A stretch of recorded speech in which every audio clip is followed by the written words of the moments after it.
Good afternoon. मैं सिमी भारद्वाज एक बार फिर आपका फ्यूचर क्लासेस फॉर एक्सीलेंस में स्वागत करती हूँ। हमने कल एक टॉपिक पढ़ना शुरू किया था जिसका नाम था सविनय अवज्ञा आंदोलन। सविनय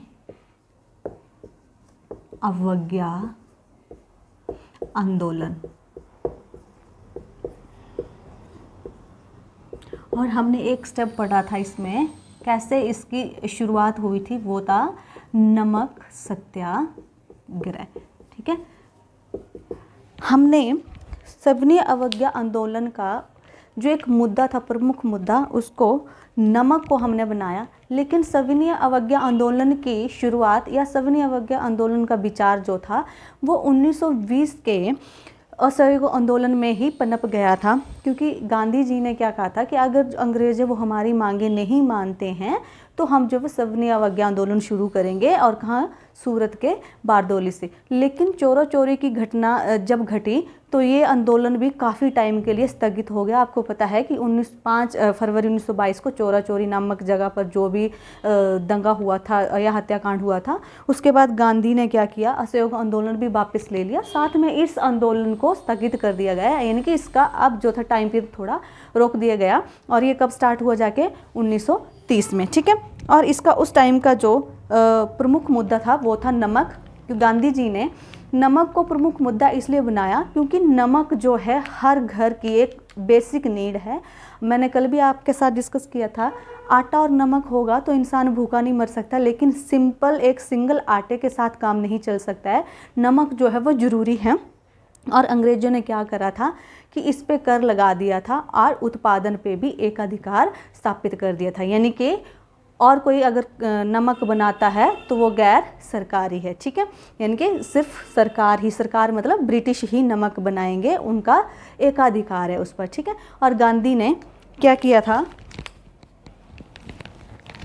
6 अप्रैल 1930 को नमक कानून जो था वो तोड़ दिया था। ठीक है, नमक बनाकर नमक कानून को तोड़ा था। इसे श्वेत सत्याग्रह भी कहा जाता है या सॉल्ट सत्याग्रह भी इसी को ही कहा जाता है। ठीक है, यहाँ तक हमने कल वाली क्लास में पढ़ लिया था। अब आगे चलते हैं। देखो, 6 अप्रैल 1930 को गांधी ने नमक कानून को तोड़ा और 9 अप्रैल को उन्होंने एक घोषणा की। 9 अप्रैल 1930 को गांधी ने एक घोषणा की।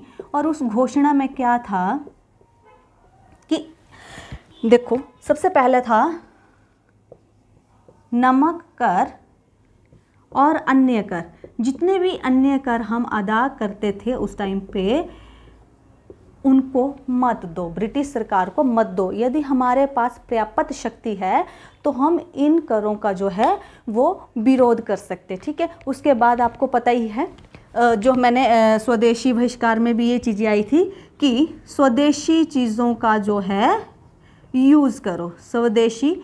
ठीक है, उसके बाद सूत कातो।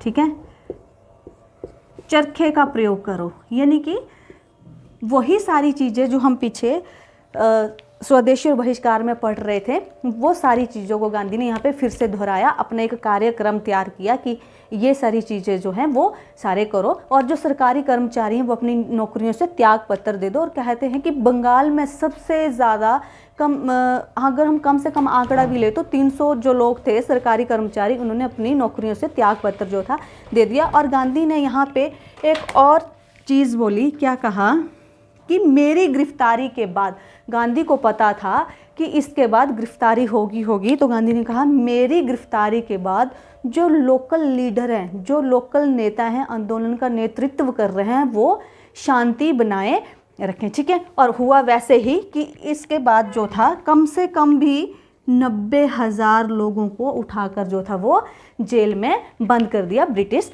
सरकार ने। ठीक है, अब देखो, इसके बंद होने के बाद भी ये आंदोलन जो था वो चला रहा। अब कहाँ से किस नेता ने इसका जो है वो नेतृत्व किया, तो हम पढ़ लेते हैं। सबसे पहले हम बात करते हैं तमिलनाडु की। यहाँ से सेम ऐसी यात्रा जैसे गांधी ने साबरमती से दांडी तक की थी, वैसे ही यहाँ पे यात्रा की। वो कौन थे? सी राज गोपालाचारी। ठीक है, इन्होंने भी नमक यात्रा शुरू की और वही सेम प्रोसेस कि गांव-गांव जाना है, जनता को संबोधित करना है। ठीक है, और यहाँ पे मालाबार या केरला आ जाता है। मालाबार, यहाँ से यात्रा की, सॉल्ट जो यात्रा थी वो किसने की? के कैल्पन ने। ठीक है, उसके बाद आता है आपका उड़ीसा से गोपाल बंधु। उसके बाद आता है आपका आंध्र प्रदेश।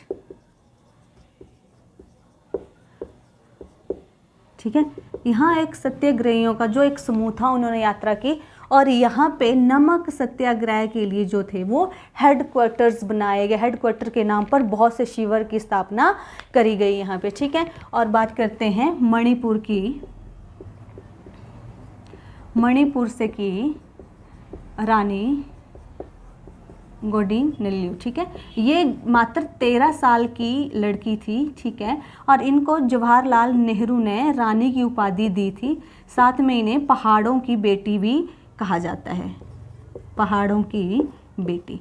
इन्होंने मात्र 13 साल की उम्र में जो था वो आंदोलन सत्याग्रह में भाग लेना जो था वो शुरू कर दिया था। देखो, भारत के लगभग सभी क्षेत्रों में जो था वो दांडी मार्च की तरह ही यात्रा की गई, नमक यात्रा की गई जिसको हम बोल सकते हैं। और जगह जगह पर लोगों ने समुद्र से नमक बनाकर जो था अंग्रेज़ों का नमक कानून तोड़ा।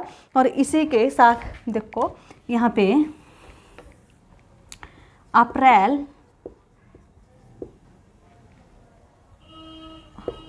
1930 को जो था वो जवाहरलाल नेहरू को कैद कर लिया और 4 मई 1930 को गांधी को जो था, यहाँ पे 14 अप्रैल है। ठीक है, 4 मई 1930 को गांधी को भी गिरफ्तार कर लिया जब गांधी ने घोषणा की कि धरासना जो है वहाँ पे जो नमक का कारखाना है उस पर धावा बोला जाए। तो उसका भी देख लो।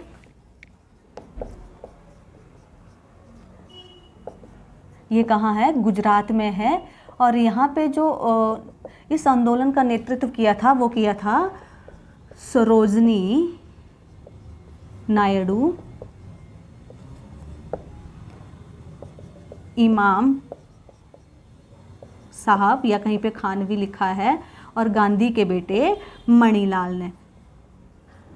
कहते हैं कि इन तीनों के नेतृत्व में कम से कम भी 2000 लोगों ने जो था वो आंदोलन किया था। उन्होंने जो था वो शांति के रास्ते पर चलकर आंदोलन किया था, लेकिन फिर भी पुलिस वालों ने यहाँ पे लाठीचार्ज किया था और वहाँ पे 3 लोग जो थे मारे गए थे, बहुत सारे लोग घायल हो गए थे। ठीक है, तो यहाँ से देखो कैसे कैसे इन्होंने नमक यात्रा शुरू की। और देखो अब गांधी को क्या कर दिया है, इन्होंने जेल में डाल दिया है। अब देखो हम बात कहाँ से कर रहे थे, सबनी अवज्ञा आंदोलन, और 1920 में इसका विचार आया था। उसके बीच बहुत सारी स्वराज पार्टी बनी, साइमन कमीशन आया।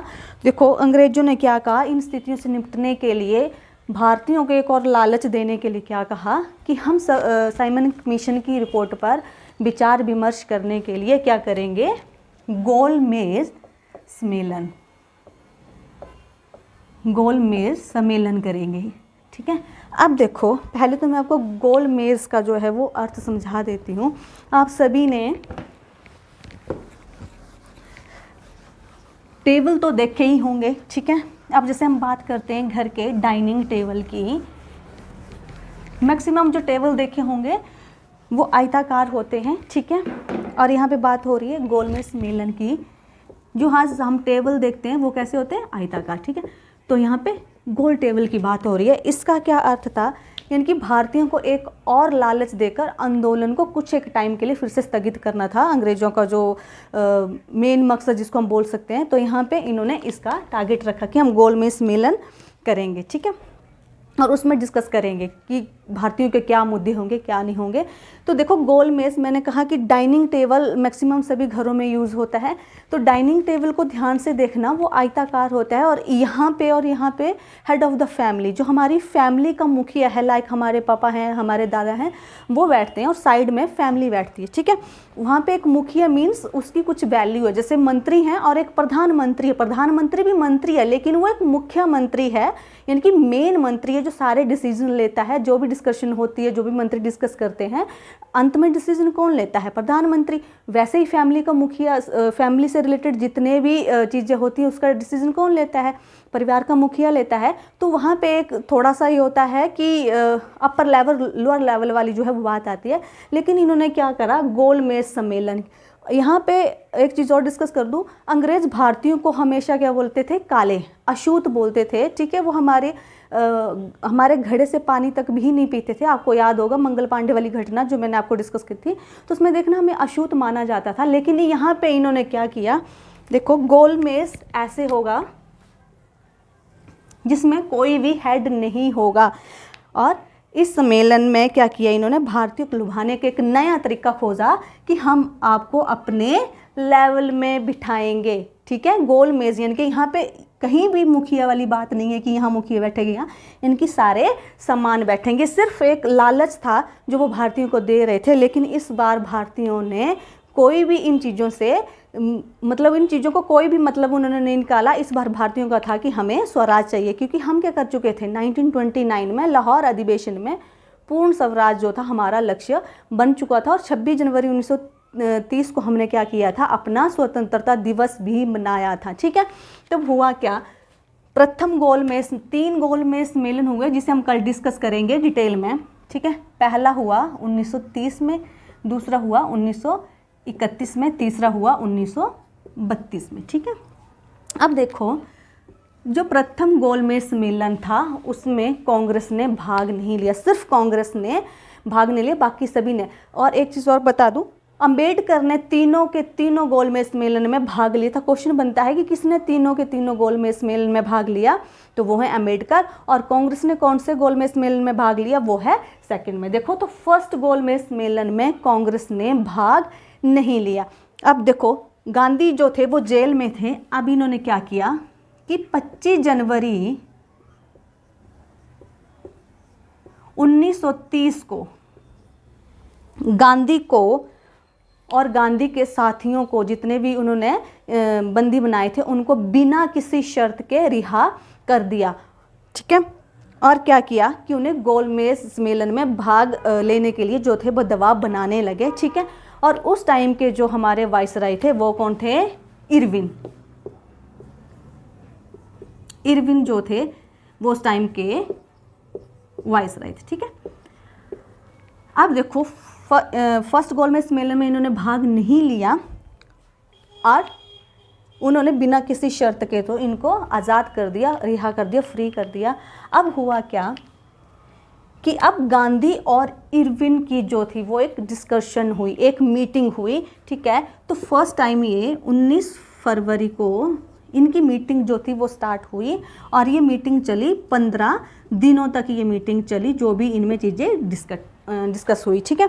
और हुआ क्या कि गांधी ने गोल मेज सम्मेलन में भाग लेना स्वीकार कर लिया। अब इनमें गांधी ने कुछ एक शर्तें रखी, कुछ एक शर्तें जो थी ब्रिटिश गवर्नमेंट ने रखी। ऐसा तो हो नहीं सकता कि गांधी शर्तें रखे और ब्रिटिश सरकार शर्तें न रखे। तो क्या क्या शर्तें रखी गांधी ने कि राजनीतिक कैदियों को रिहा किया जाए। राजनीतिक जो हमारे बंदी हैं या फिर कैदी जो हैं,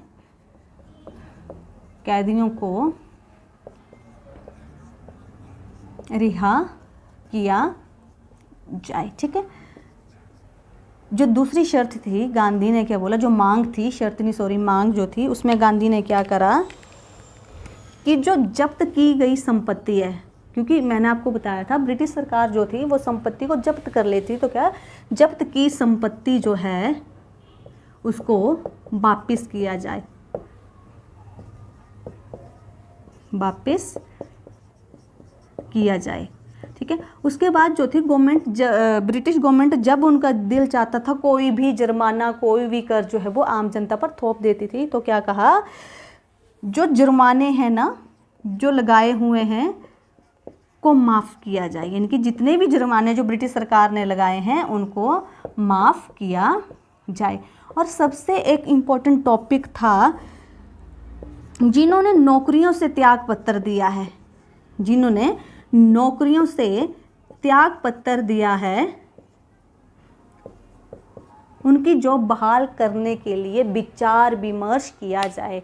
ठीक है। अब देखो, अगर जो लोग थे जिन्होंने नौकरियों से त्याग पत्र दे दिया था, वो कितने टाइम तक जो है वो फ्री घर में बैठते, क्योंकि रोजी रोटी का साधन क्या था उस टाइम, तो ब्रिटिश ही थे अन्नदाता, क्योंकि उन्हीं की सेना थी, उनका ही सब कुछ था, उनको हम टैक्स देते थे। पहले वो हमें टैक्स देते थे, लेकिन उन्होंने स्थिति को ऐसे पलटा कि आज हम उस टाइम पे हम उनको टैक्स देते थे, तो रोटी का साधन क्या था, वही थे। तो क्या कहा गांधी जी ने, नौकरी से जिन्होंने त्याग पत्र दिया उनकी बहाली के बारे में जो है विचार विमर्श किया जाए। ठीक है। अब देखो ये सारी चीज़ें डिस्कस हुई, और एक चीज़ और कि उन्हें नशीली वस्तुओं जैसे आपकी जो होगी उस टाइम पे अफीम चलता था, जैसे शराब, अफीम, इनके विरोध में प्रदर्शन करने की जो है वो अनुमति दी जाए। तो ये चार पांच चीज़ें जो हैं वो गांधी ने मान ली। ठीक है। अब ये सारे 15 दिनों की जो बातें हैं वहाँ पे डिस्कस हो रही हैं। ठीक है। अब 5 मार्च 1931 को गांधी और इरविन के बीच एक समझौता हुआ। अब ये मांगे ब्रिटिश सरकार मान रही है, तो वो अपनी मांगों को भी मनवाएगी, किससे, कांग्रेस से, गांधी से। ठीक है। तो उन्होंने कहा कि हम आपकी मांगों को भी मानते हैं, लेकिन आपको गोलमेज सम्मेलन में भाग लेना पड़ेगा। तो गांधी की ये मांगे मानी गई और गांधी ने स्वीकार किया कि मैं गोलमेज सम्मेलन में भाग लूँगा। और ये समझौता हुआ 5 मार्च 1931 को, जिसे क्या कहा जाता है, दिल्ली समझौता या फिर गांधी इरविन समझौता, गांधी इरविन समझौता। ठीक है। यहाँ मैं एक चीज़ आपको और डिस्कस कर दूँ, यहाँ पे देखो राजनीतिक कैदियों को रिहा किया जाए, यहाँ पे राजनीतिक कैदियों को रिहा किया जाए, लेकिन साथ में क्या जोड़ा गया, गैर हिंसक। आपको पता होगा कि गांधी की 11 सूत्रीय मांगों में भी हमने यही चीज़ डिस्कस की थी कि जिन्होंने कोई हिंसा नहीं की है, किसी की हत्या नहीं किया है, मर्डर नहीं किया है, उन कैदियों की बात हो रही है।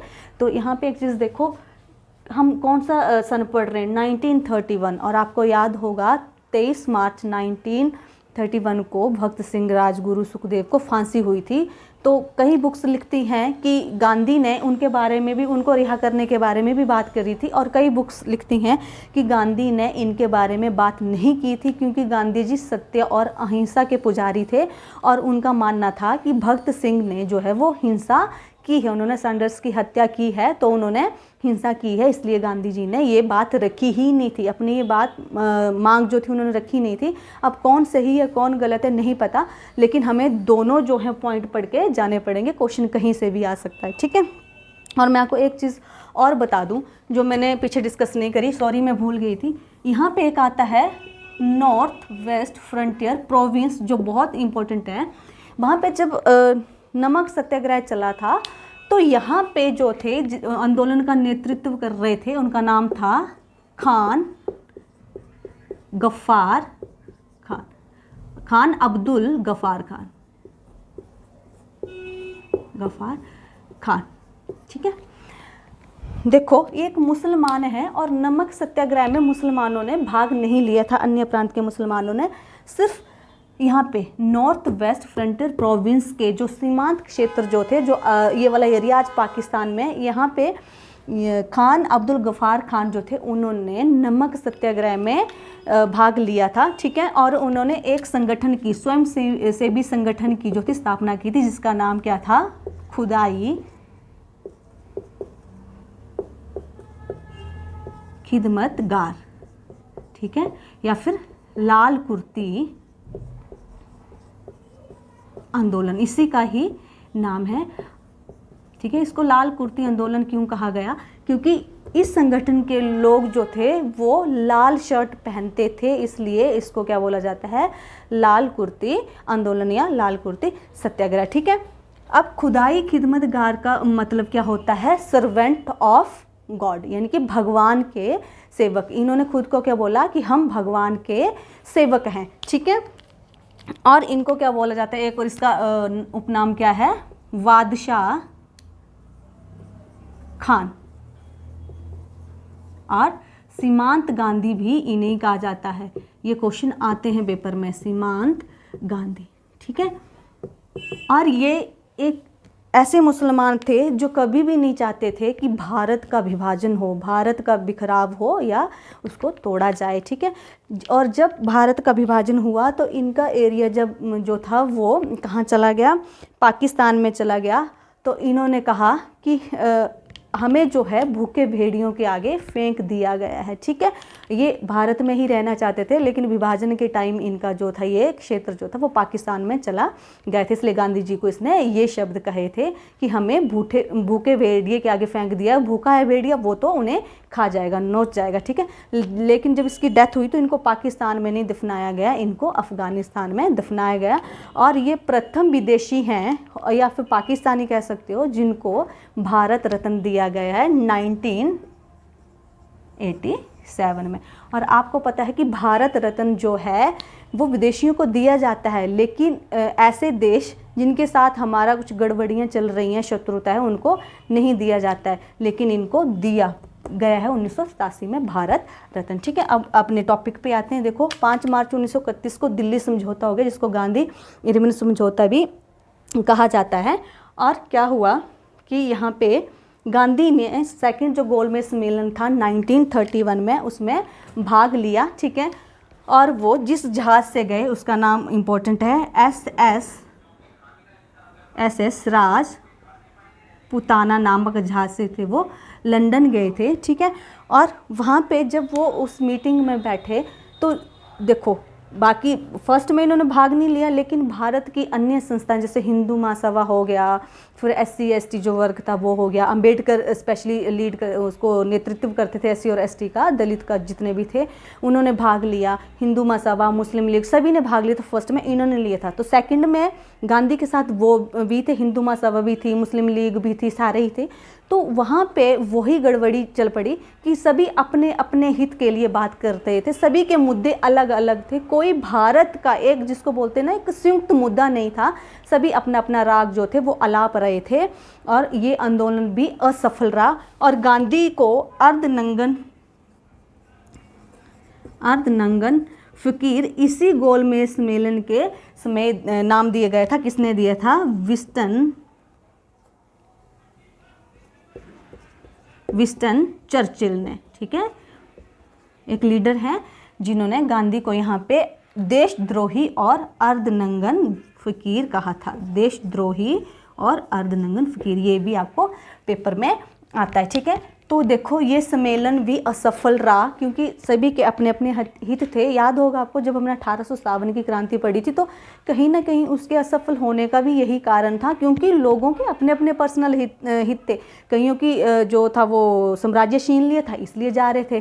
कईयों को उत्तराधिकार जो था वो दत्तक पुत्र था और उसे अंग्रेज नहीं बनने दे रहे, तब जा रहे थे। यानी कि सभी के अपने अपने अलग अलग जो था एक हित था, किसी का एक इकट्ठा हित नहीं था। और यहाँ भी यही हुआ।